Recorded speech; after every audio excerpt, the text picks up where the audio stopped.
Okay, welcome everybody. And last week we covered the Survival Garden Dirty Dozen. Anybody have anything to say about that, or have a recap of what that was about?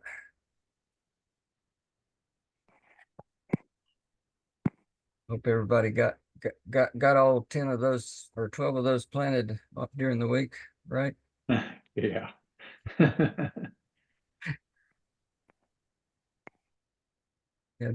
pretty good discussion about what should and shouldn't be on that list, but anyway, so water under the bridge and personal preference, I guess, more than anything else.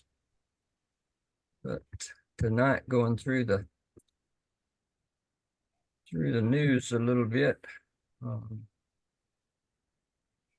one thing that's the markets were mostly up today, but instead of the exception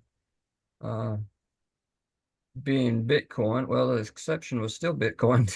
But usually it's been the markets have been broadly down and Bitcoin's been up, but that was not the case today. It was kind of the reverse. And I didn't get a chance to update these prices, but I think gold was kind of flat today, and silver I believe is still above $25 an ounce, which is a pretty good spot for it right now. It's actually been outperforming gold in the last few days, and Tilton zeros were up a little bit today. Didn't check wheat. I think it was up a little bit. XAR and all the military industrial complex stocks were up today, even Boeing, even though they can't seem to keep a plane in the air nowadays. I was looking at the list today to try to find something that was down that I could add. I couldn't find any of them that were down in the limited time I had, so I didn't do anything in that arena. Natural gas was actually up a little bit today. All the substitutes for natural gas have been performing rather well. Said Bitcoin was down today, bouncing somewhere around 63,000. I think is where it closed today. If it'll bounce up a little bit, I'll probably short it with BITI. Anyway, I did real well with BITS on the long side, but I didn't have guts enough to get in short the other day when it was so high. So we still got crazy things going on the Texas border. Now the craziest things have moved over to the Arizona and California border now that Texas is kind of cracked down. Still got a war on natural gas, war on cash, war on food. Kind of interesting. What's her name? Lily over in Austria. She had a YouTube that came out today, Survival Lily, about the war, all the war news in the EU. Several countries are putting out stuff to their people that to prepare for war and be on a war footing economy. While we're at that, I'll play a short video from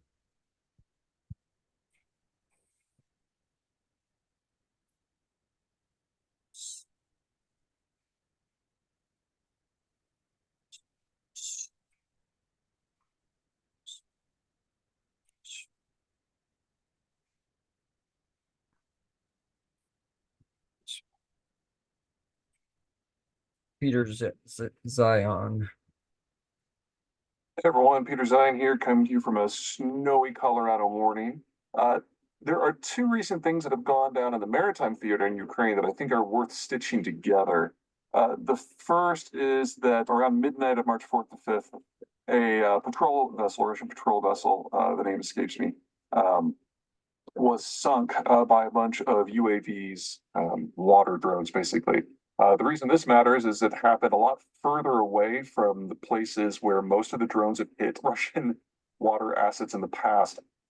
The Ukrainians really don't have much of a coastline anymore. It's really just far western Ukraine on the west side of the Crimean Peninsula. And so when vessels are used there, they become in range of these UAV swarms that the Ukrainians have been launching with greater frequency.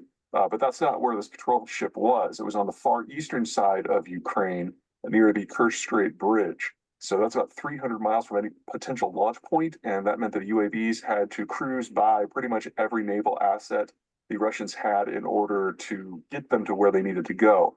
So either they're getting quieter or there's a lot of more holes all along the Russian detection perimeter, or both. Also, it's in the vicinity of the bridge. So if you want to say that this is a shaping operation in order to strike the bridge directly, it's a reasonable concern. The other thing that's unique is this is a relatively new vessel. Patrol ships are pretty small. They're designed for anti-insurgency. Clearly, they're not doing that job very well. And if there is a type of vessel that's going to be decent at shooting down drones, it's going to be something like this that's relatively small in the first place, so it can shoot down into the water. And apparently none of that worked, and the thing sank. The second vessel to go down went down a couple weeks ago. I believe it was February 14, 15. And it was a landing ship. Now, landing ships are used to deliver military cargo to areas that don't necessarily have excellent port facilities. The idea is you can just kind of pull up to the shore, drop off everything you need, and then take off again. The reason that these are really important in any sort of operation is because it means you're not beholden to civilian or military infrastructure. You don't have to wait for a port slot to be available. And if you're out of port slot, obviously the enemy knows where you are. Also, you're not talking about things like cranes being required. You can just roll right off. The Russians brought a half a dozen of these into the Black Sea just before the war. This is one of the reasons why the folks in the military community were pretty sure the war was going to happen this time. And the Russians began with about a half a dozen in theater, so 12 total. Now, this was the fifth one that was sunk. It was called the Caesar Volknov. Apologies for pronunciation. Anyway, when the Caesar went down, they basically down to 50%. And with that, that means the Russians are dependent on either civilian transports, which do not do well in a war zone at all, or a single thread of supply coming across Kerch Strait Bridge that is now no longer being transported by rail for the most part, mostly by truck. You take these two together, the Russians are losing the ability to reinforce Crimea by the water. And the Ukrainians are demonstrated that they're able to strike targets in the vicinity of the bridge, which would inhibit the Russian ability to supply by land. And if Crimea loses the ability to supply, then this war changes very quickly, regardless of what happens with the Ukrainian army and the US Congress. Now, there's obviously lots more going on there, and the fog of war remains as ever in place. But it does seem that the Ukrainians have adapted to the lower flows of equipment from the United States by getting more creative with their military tactics and going after vulnerable targets, in this case, naval assets that no one before the war would have ever thought were the vulnerable side of the Russian war machine. So we're probably going to see more and more of this going on, because while the Ukrainians are having a hard time getting howitzers, they're having no problem getting jet skis. And basically, they modified jet skis and things like them in order to make these maritime drones.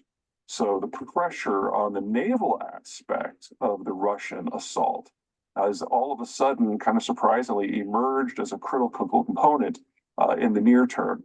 As for what's going on land, that is largely a function of the US Congress, and we will address that in the next video. Anyway, I just thought that was kind of interesting.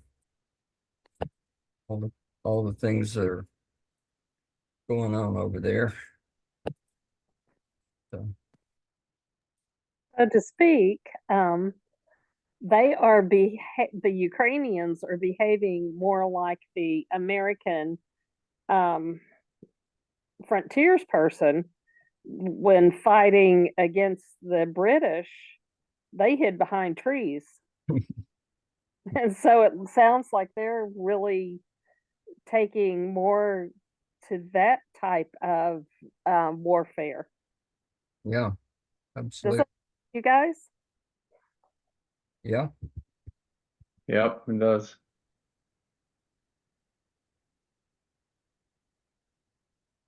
Seems to be effective then too.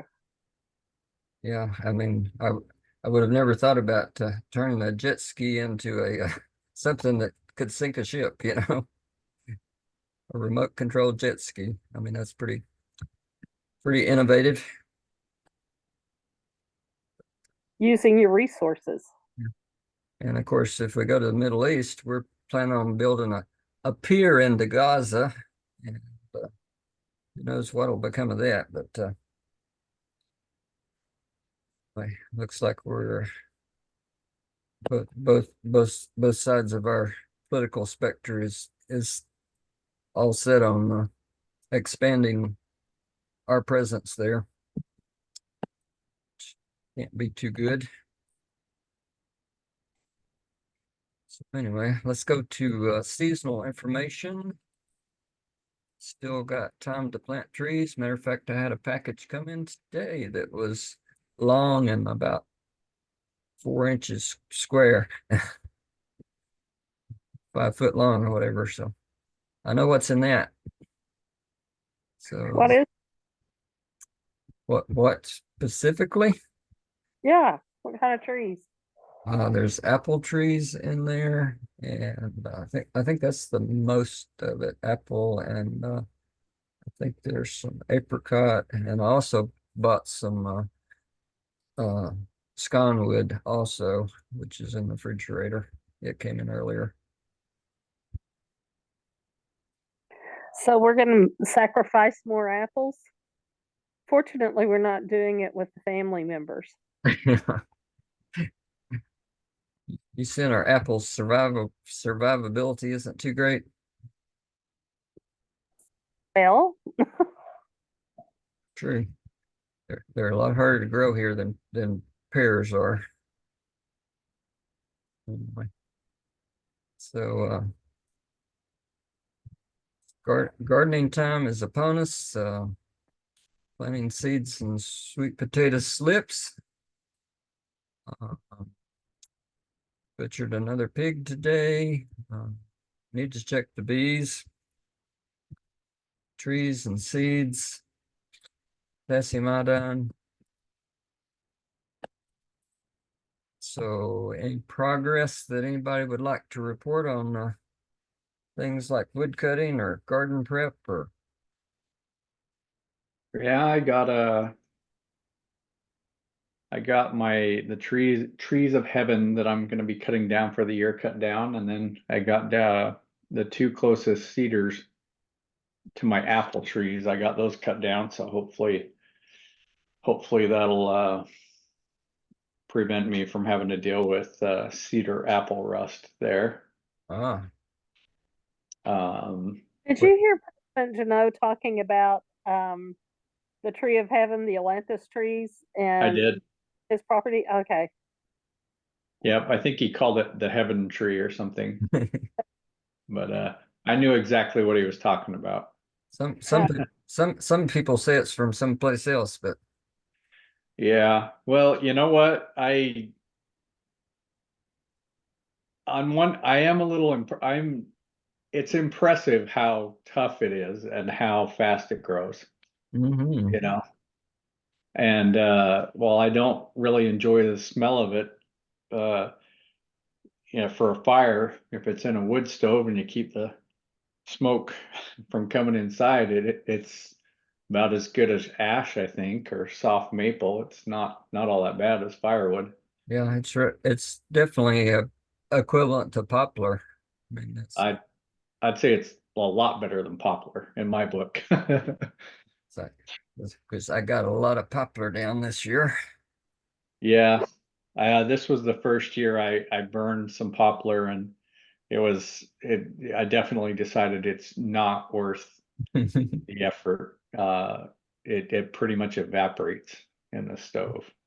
But I have found that the Atlantis, especially if you get it cut when the sap is down, it's not bad wood. Yep.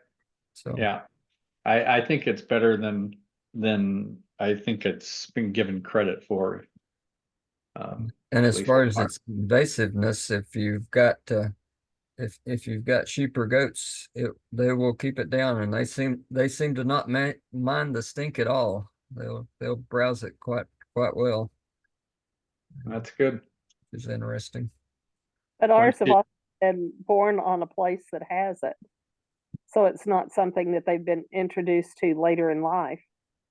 Yeah.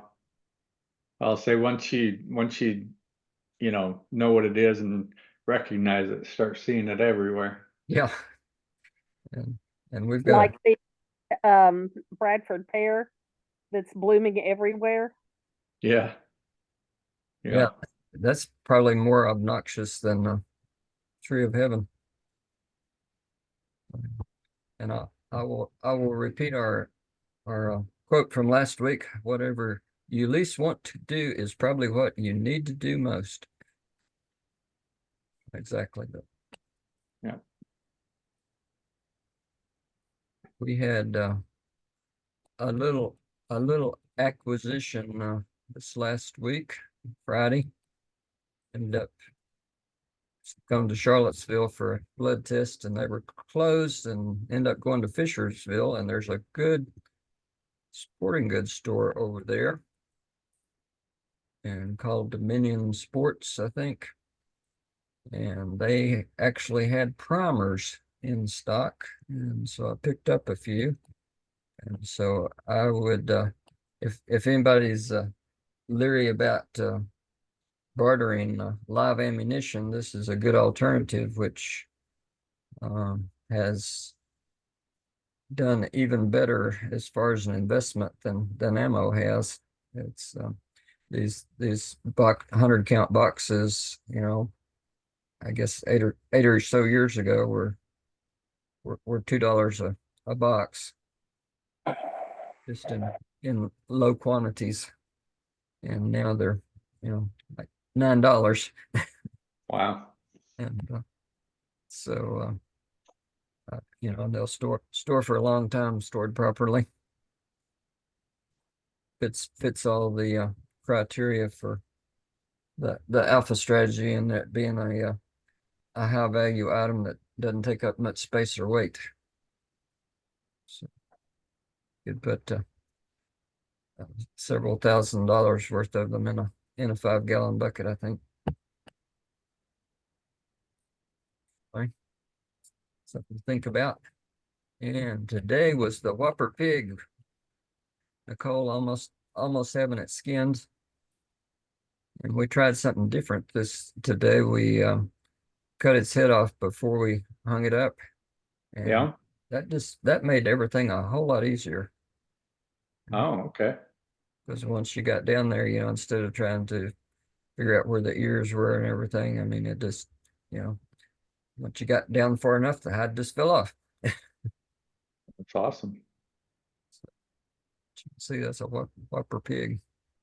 It lightened the weight of trying to hoist it up too. Yeah. Yeah, but it did.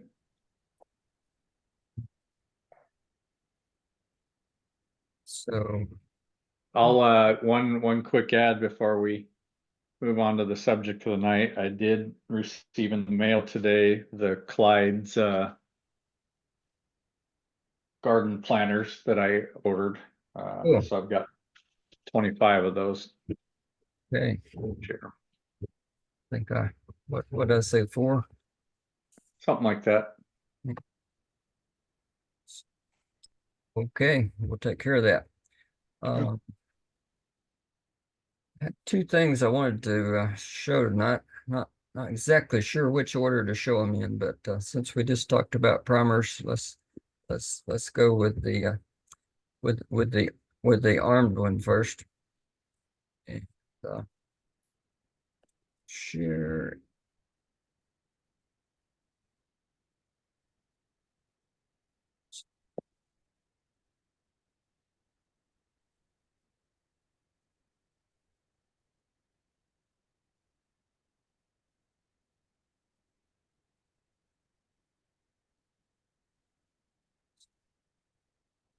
This is it. Okay, you see the sheriff now? Yep.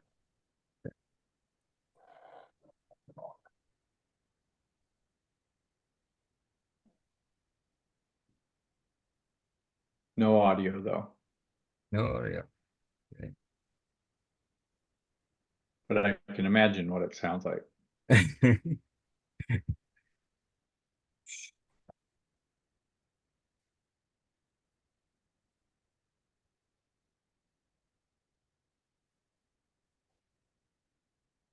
It's not giving me the place to say computer audio. What is that?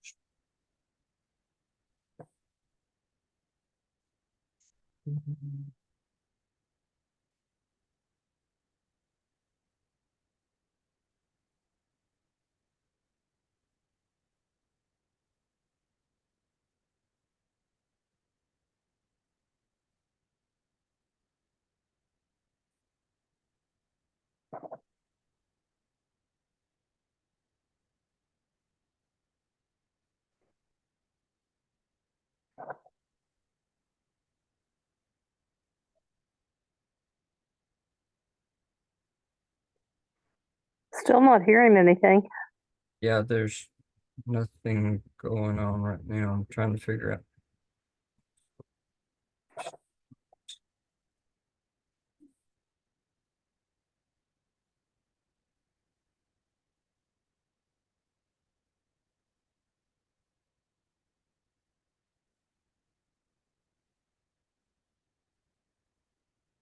Yeah. What am I doing wrong, Mike? It's not giving me the option to make computer audio.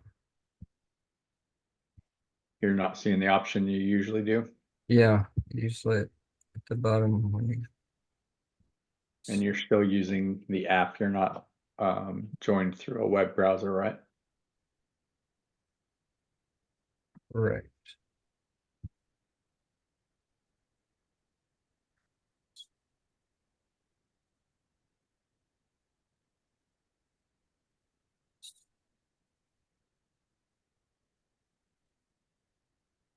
There's sounds. Okay.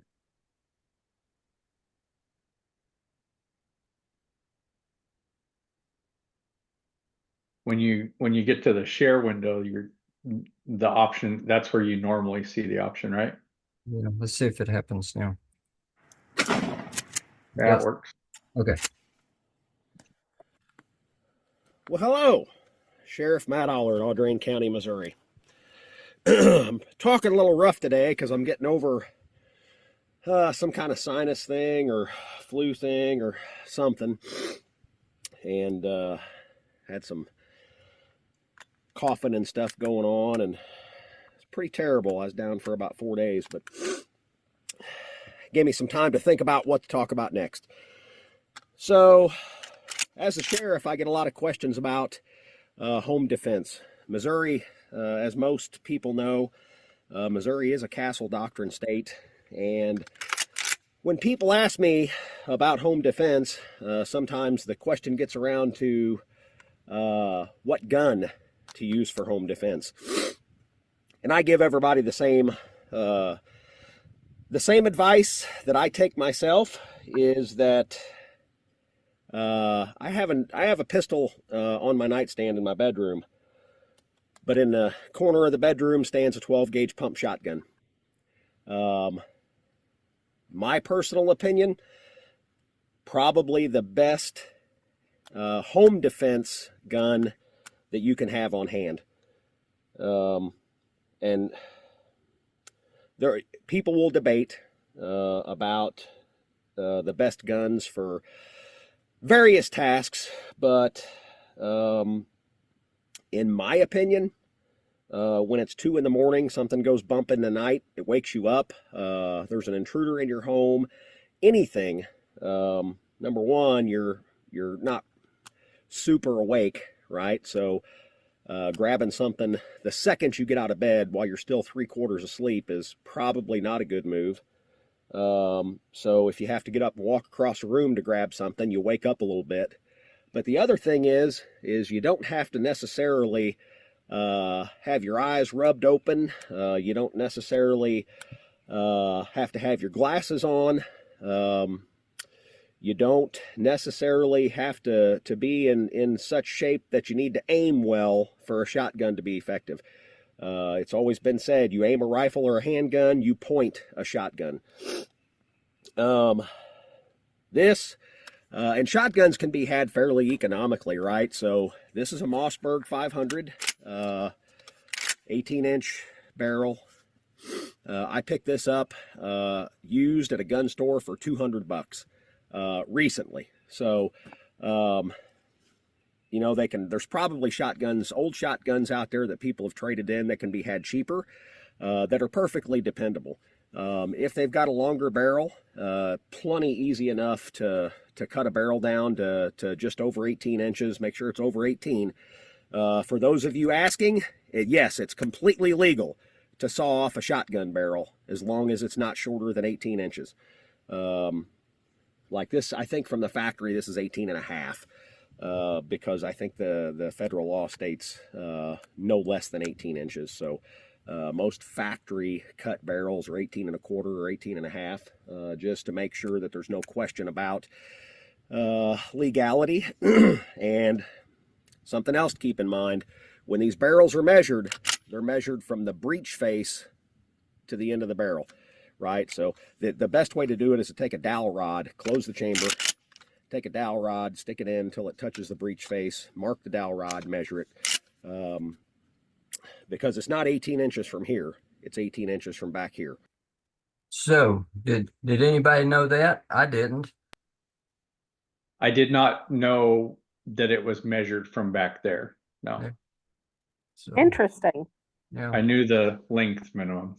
There's another thing that he's going to talk about that I didn't know, and I've been the owner of a pump shotgun for like almost 50 years. No, longer than 50 years. Hmm. And so I learned something from this. Okay. So there are all kinds of different shotguns too. Everybody has their preference. Remington 870 is pretty popular. Mossberg, nothing wrong with those. Even the cheaper Maverick 88 guns are made by Mossberg. There's a lot of YouTube videos out there with guys messing around with Maverick 88s that have pretty good luck with them. As far as versatility goes, loads for shotguns are really versatile. And shotgun ammunition, even when ammunition's in short supply, you can usually find shotgun ammo, especially if it's 12 gauge. Again, you know, even if you can only find birdshot, it's better than a butter knife. But you can typically always find a flavor of buckshot to use in a pump shotgun for defensive purposes or for home defense or whatever the case may be. I am not a fan of shotguns in the law enforcement world. There are probably going to be cops that get on here and argue with me. But years ago, I was involved in a shooting, and I saw a stray pellet miss a target and almost hit another police officer that was somewhere off to the side. You got to keep in mind you're turning loose of multiple bullets every time you pull the trigger on this thing. And, you know, ultimately at the end of the day, we have to be accountable for every bullet that leaves the barrel as civilian law enforcement officers. So they have their place, but not as widespread as most people would think. So this, the Mossberg 500 series, the magazine tube holds 5. Remingtons hold 4, unless you put an extension on them. Most hold 4. Mossberg holds 5. So the way I keep this in my home is I keep it in what's called cruiser ready. I close the chamber, verify it's empty. Close the chamber, drop the hammer, which means pull the trigger. load the magazine tube full, and that's how it sets. That way, whenever I or my wife pick it up, all we have to do is cycle the action, and it's ready to fire. That's it. I don't keep the safety on. With the chamber empty, there's no need for the safety to be on.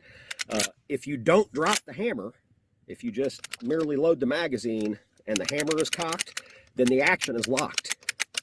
And if you wake up or you need a shotgun, That was the other thing that never dawned on me in 50 years of owning a pump shotgun,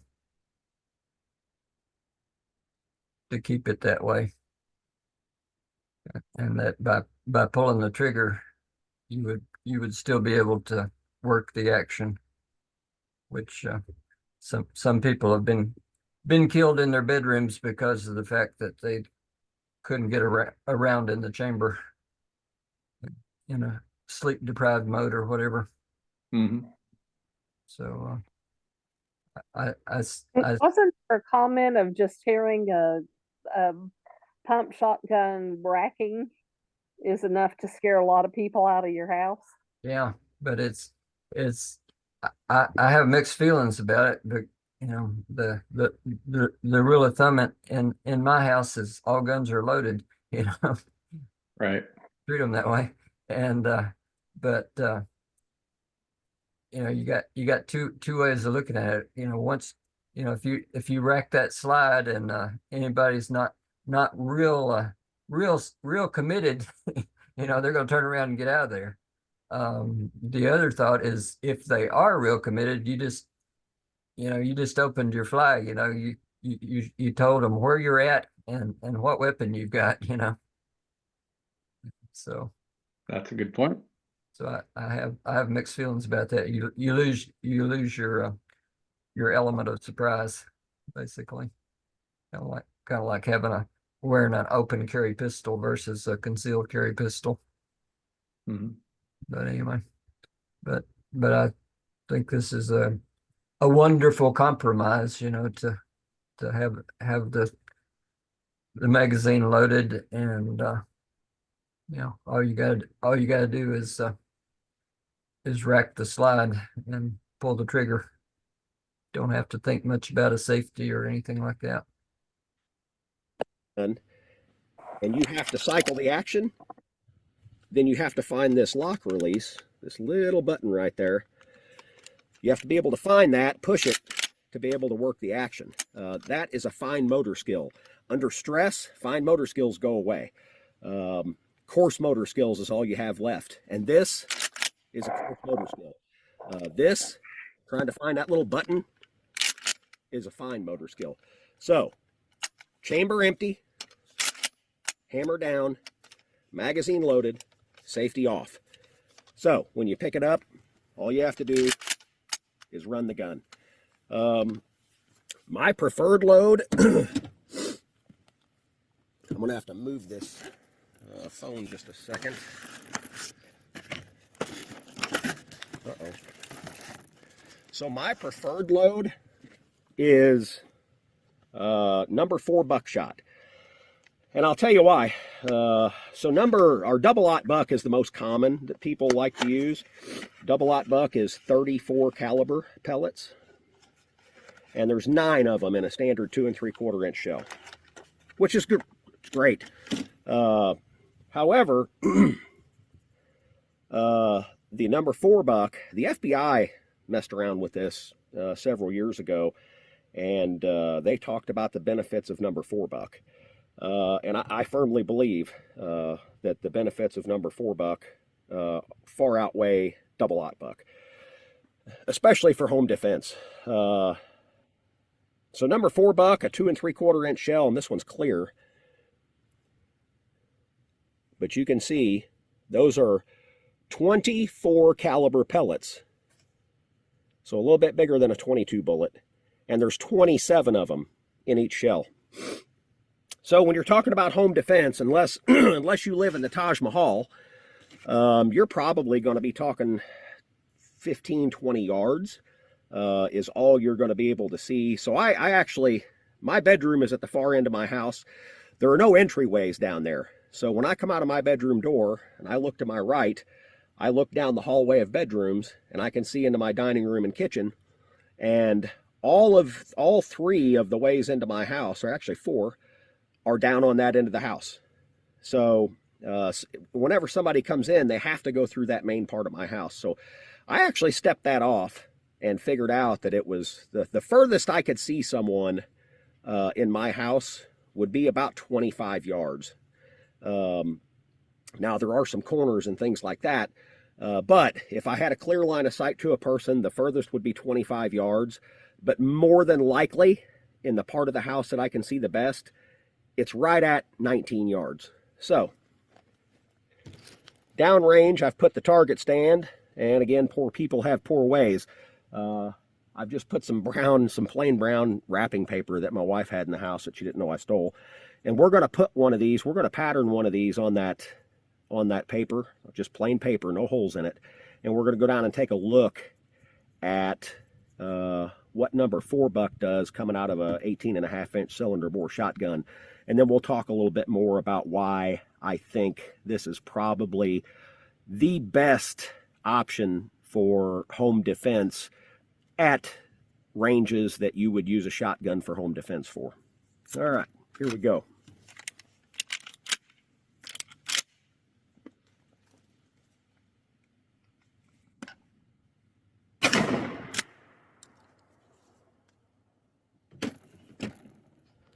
So we'll go down and take a look.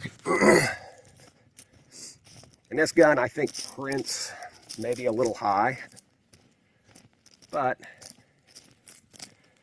so you can see, if I can get back far enough, I hope you can see that.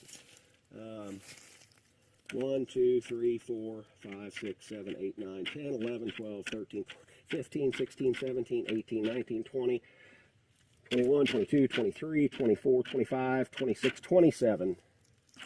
27 pellets. And you can, I don't know, I wish I could do this better, but you can see if I turn sideways, that pattern is about the size of my torso. So, and the reason I like that number 4 buck is because based on that pattern, let me flip this camera around and what we're looking at. Yeah, look at all that. So if that were a torso of a man, which it's about for a torso, you can see when I stand in front of that target, I'm pretty much torso sized. That I don't think there would be a major organ that didn't have a hole in it. Be springing 27 leaks, that's a lot. So, and the idea behind home defense is to make sure whoever's in your home cannot do you harm. Man, I tell you, handguns are cool. I like handguns, but if someone were in my house, they would get greeted by a 12-gauge shotgun with number 4 buckshot loaded in it. It's just, in my opinion, it is absolutely the most solid home defense method of firearm that you can come across. A novice can be taught how to run a pump shotgun. It's very simple mechanism to operate. Very dependable, very reliable, provided you don't short stroke.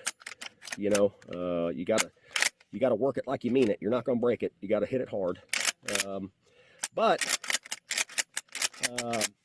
You know, again, these shotguns can be found sitting on a dealer's shelf used for a couple $100, even if they've got a long barrel. Again, keep the long barrel or take a hacksaw to it and chop it off. As long as you don't go less than 18 inches. But you can see why I think the 12-gauge shotgun loaded with number 4 buck is probably the most viable option that a person could come up with for home defense. So anyway, well, don't forget to like and subscribe. We're gaining some headway, but as I continue to recover from whatever this is, I've got a few more ideas that are going to be kind of cool. One of them would be really cool. But anyway, until the next time, don't forget to like and subscribe. Sheriff Matt Aller, Audrain County. Okay, that was the sheriff. So, any other thoughts about that?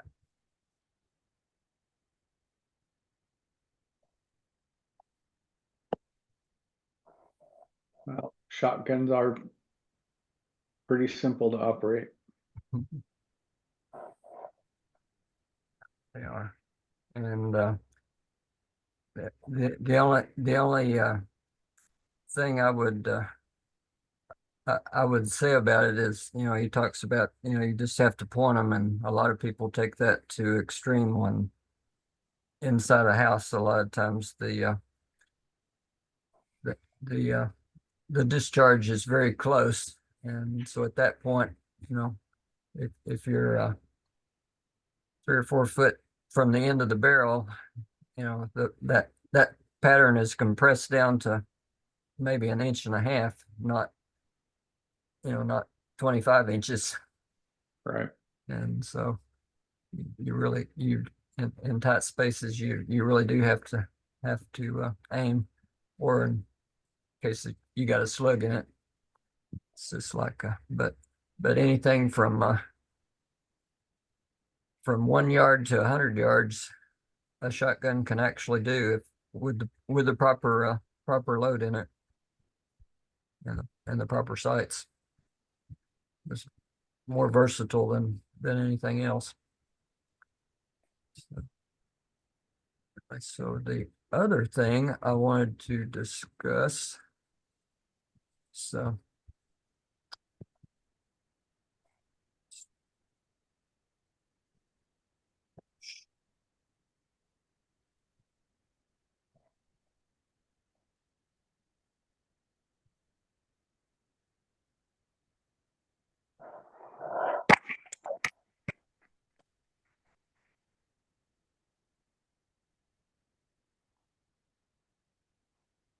one. What's the best job for preppers after the collapse? And this is kind of worst case scenario, assuming things are really bad, but it might work into a side hustle now, or a hobby now, something you like that could also be effective in a grid down situation, or a time when availability of items aren't good, sort of thing. So thought it was kind of interesting. The best jobs to have if there were to be some sort of wide-scale societal collapse type situation. Some of these jobs are going to be things that maybe a lot of you are doing already as part of your normal career, while others could be hobbies that you do now that might be leveraged as a way to support you and your loved ones if there were to be some sort of situation like that. If this is your first time by the channel, welcome. I'm glad that you found me, and if you've been by here before and you came back, I'm glad you did. If you haven't done so already, especially if you've seen several of my videos, go ahead and hit that subscribe button. It's easy and it helps me a lot. And also, if there's any point during this video where you feel like you've got value out of it, you've learned something, or at the very least you felt entertained, go ahead and hit the like button at that time also. So when talking about a widespread collapse situation, it's important to understand that in the months and years following the event, that eventually there would be new forms of law, order, and economy that start to take the place of the ones that we lost. If you haven't seen it, I strongly recommend that you watch the docudrama After Armageddon. It was produced several years ago by History Channel. It does a very good job showing the different stages that people would experience post-collapse.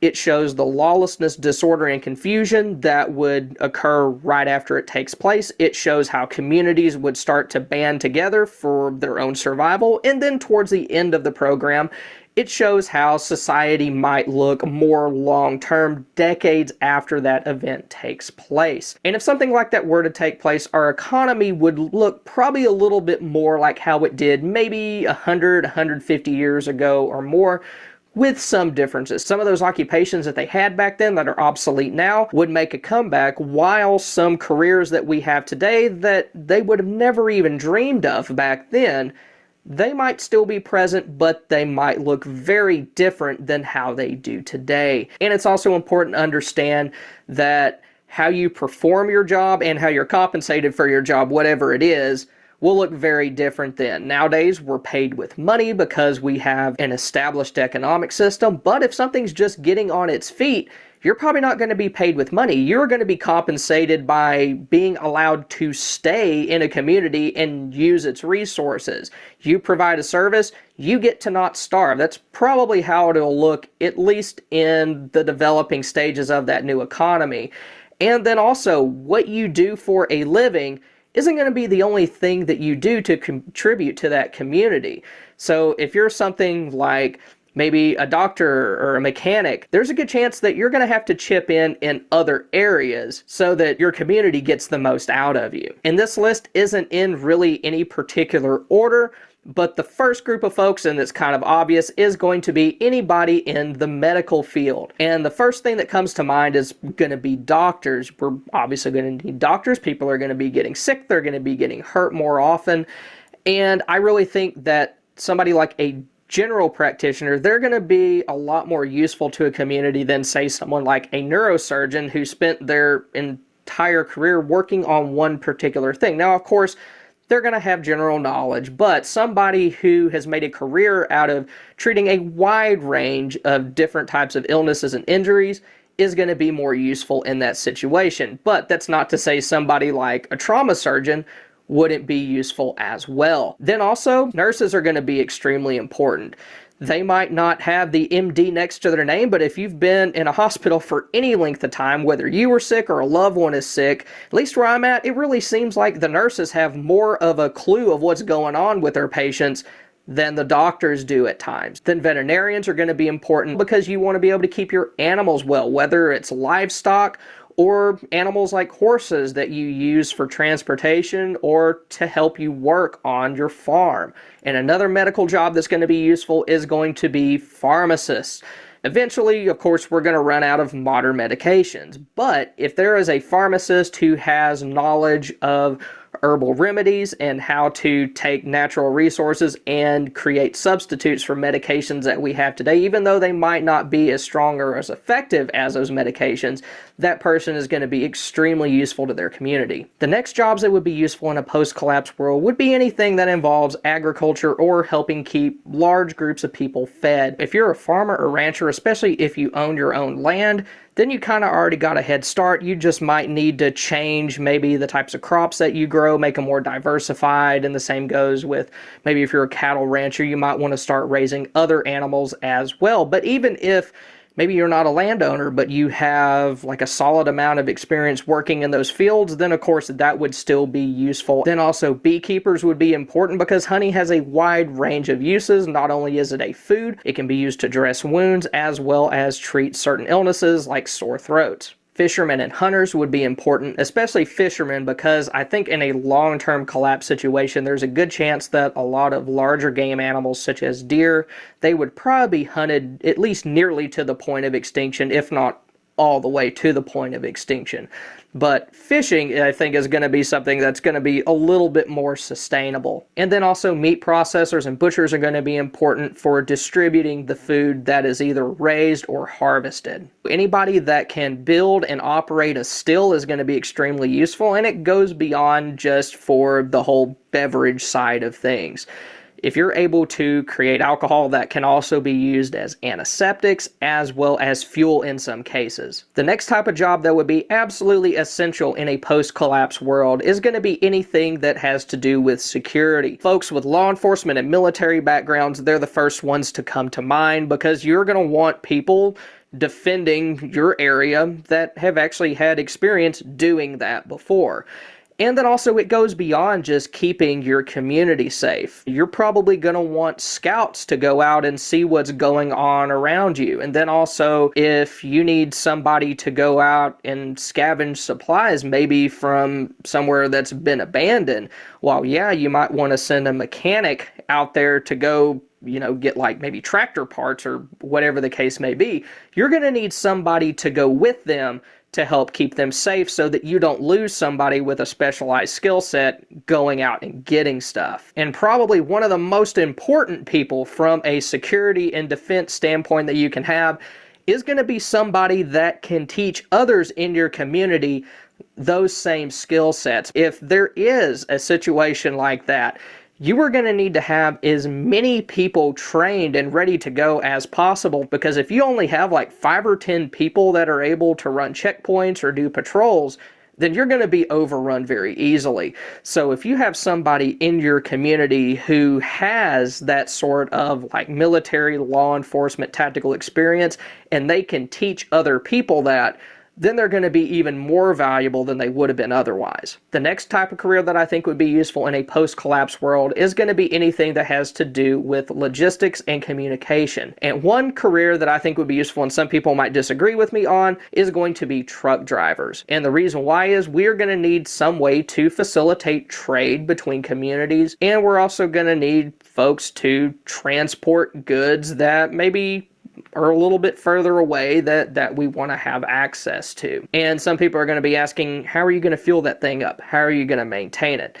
To me, it's not out of the realm of possibility to believe that, we're going to have biodiesel producers producing fuel that could run at least some of those trucks. And there's not going to be any shortage of spare parts that can be scavenged from dead vehicles lying by the side of the road.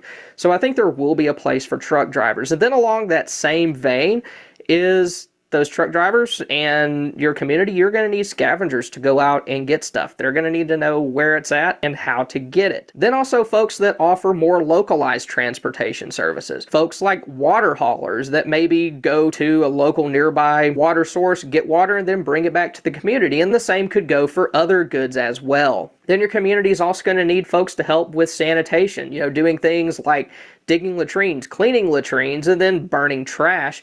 And then also, if you are a ham radio operator, then I believe that's a skill that your community could use. Regardless of how bad things get, I do not think that people are going to settle for not being able to figure out what's going on in the rest of the world. And I think ham radio, that's probably the best way to go about doing that, especially in the early stages of a disaster. The next group of careers that would be useful in a post-collapse world are going to be the trades. And some of these are going to be things that we see commonly today, while others would have been more common, like 100 years ago or so. So folks like blacksmiths, people that can take raw metal or maybe metal that is scrap, melt it down, forge it, and create new and useful items like tools or nails. And then also in that same vein, farriers, people that can shoe horses, because if we live in a post-collapse world, we're going to need to rely on animals to help us do specific tasks more than what we do today. So I think the farrier would make a comeback. And then also gunsmiths. You're going to need somebody to help, create new weapons and maintain the ones that you already have that can produce spare parts and install them. And then also folks like carpenters and masons that can help build things would be useful, along with sawyers, the people that go out and actually cut down the trees, process the logs, and then turn it into lumber that you can use to build things. And I also think more modern trades, things like mechanics and electricians, would still be useful. If I could pick any mechanic to be in my group, it would be a diesel mechanic, just because I think those types of engines would be easier to keep running long term than other types of engines would be.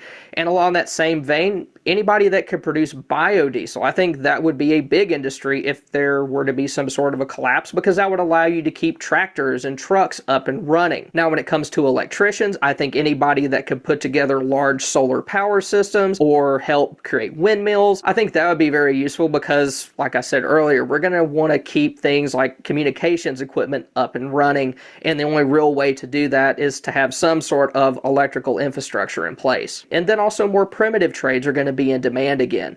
Folks like coopers to create barrels and troughs, soap makers, candle makers, and then even potters. The next type of job that would be useful in a post-collapse world is going to be anything that has to do with textiles or apparel. How you get clothing or other items in a post-collapse world is going to be very different than how we get it today.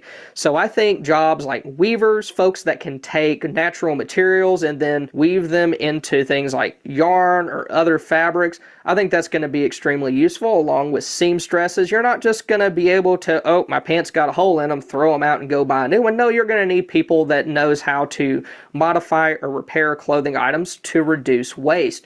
Then also cobblers, and no, you fatty, that's not what you're thinking of. It's not like peach cobbler. This is a person who builds things like shoes or boots. Then also leather workers are going to be extremely important. The world is going to need folks that know how to take something like a cowhide and then turn it into useful things like saddles and belts. And the last group of folks that I want to talk about that would be useful in a collapse type situation are going to be folks that deal with other people. These are going to be like your leaders, your managers, and I couldn't really think of a good title for this particular category, so they are people that deal with other people. And the first one is going to be folks in like community leadership. And depending on where you live and how your community is set up now, I think that that could be folks like popular sheriffs, maybe a county judge, especially if they have like military experience and you're needing somebody to keep the community safe. And then also it could even be like existing politicians or business leaders. And as much as we like to make fun of politicians, in a long-term collapse type situation, they might still be needed to go out and negotiate on our behalf because they're all just bags of hot air more so than we are. And I mean, you're still going to need somebody to negotiate. Then also teachers are going to be important. There's still going to be kids running around and you need somebody to take care of those kids and educate them. And given how education looks then will look very different than how it does today. You know, what is taught will be more practical, but there's still going to be teachers. Then also there's going to be folks like clergy. Anytime that there is some sort of disaster or terrible situation that happens, interest in religion pretty much always goes up. And I know for a fact where I live that probably religion is probably going to be even more of a force in people's life than it is today. I mean, I'm in the Bible Belt, so I mean, it's already a pretty dominant force in our lives right now, and I have no reason to think that it would like decrease in importance, at least where I am. And then also folks like entertainers are going to be important because I mean, people are going to be on edge, they're going to need some way to unwind, and folks with musical backgrounds, they are going to be important to have. Well, thank you guys for stopping by. If you want to learn more about survival in more long-term collapse situations, you can click on these videos. Y'all have a good one. Thanks again. Anyway, so thought that was an interesting take on the far side.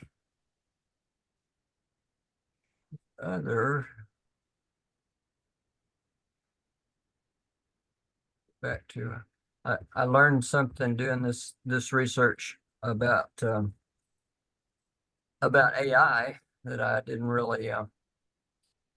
really know or realize, but I was after seeing this video, I thought, well, let's see what Copilot says or AI, and I asked the same question. I said, after an economic crash, what skills would be most useful, and give me 10 of them. And the first list I got was kind of squishy here, and I didn't really realize why, but the things that came up with were financial management, home gardening, basic health care, repair and maintenance, energy independence, water filtration, cooking and food preservation, communications, bartering, adaptability, and problem solving. So some of the same ones. Actually, I think that was the second one. Yeah, that was the second one. That was the one where I said search the web. But the first part of it, here was the one that was really squishy, I thought. Critical thinking, strengthen your ability to think independently, group facilitation, emotional support and counseling, cooking and nutrition, caregiving, creative and imagination, mentoring and teaching, active listening and observation, effective communication, community building. Community building certainly important, but when I got down to the bottom of that, it told me that because I had churchofjesuschrist.org up, that was the place that he searched to get all those answers. And so then I said answer from the web, and I got kind of a different list. But like I said, that was kind of a learning point for me, that of how AI works. I didn't realize that, it just looked at what you got open right now, for example. I guess that must be the default on Copilot anyway. So, Mike, you know anything about that, or? I've only used Copilot a couple times. Is that in Edge? Yeah. Yeah, I've only used that a few times, and I think that is correct. I think technically it's part of Bing, but anyway. Okay. But yeah, in Edge. But anyway, it's free, and it just comes with the latest releases of Edge or Bing, whatever. Right. Yeah, the ways I typically interact with Bing is through Skype, because I happen to have it open. So I'll just chat with it that way, and then OpenAI's Chat GPT-4 or their API. But anyway, it was kind of a shocker to me that, hey, it's also watching what you're already watching, Mm-hmm. and depending on what that was, is the answer. What it shapes the answer that you're going to get. Right. Yeah. The other thing I want to cover right quick is I was exposed to in the last day or two was a politician talking about that the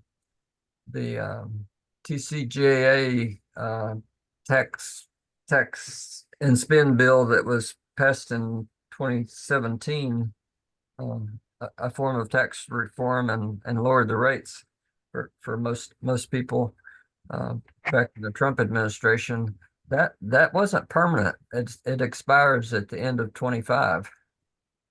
And so if nothing is done, our rates will go back up, and that kind of affects and the chances right now of, as long as we have a split government, and both sides of that government wanting to spend a lot more money, I really don't see them cutting our tax, getting a bill through that would extend either that or create a new one. So I think so where that affects us, I think, is anybody that's got an IRA or 401k that they're thinking about maybe converting it to a Roth.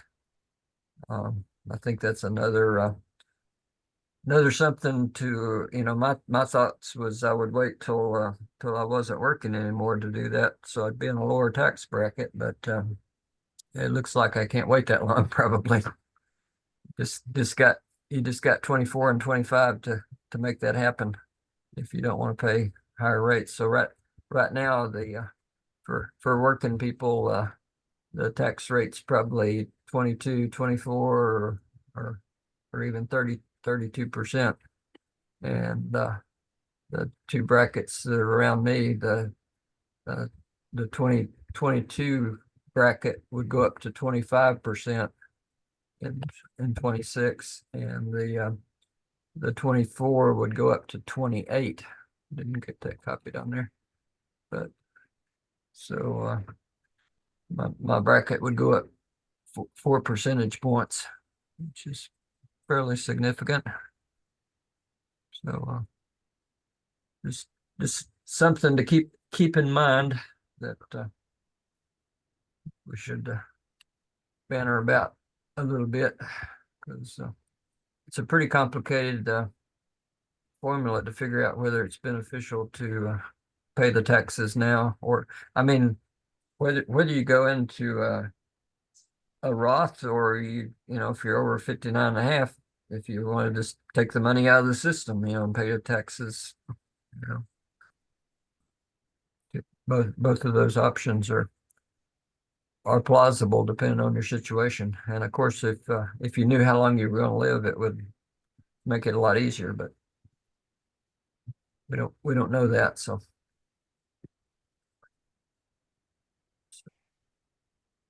I think that's all I got for the night. Anybody want to bring up anything else? Thank you very much. You're quite welcome. See you Night, Mike. All right. Good night.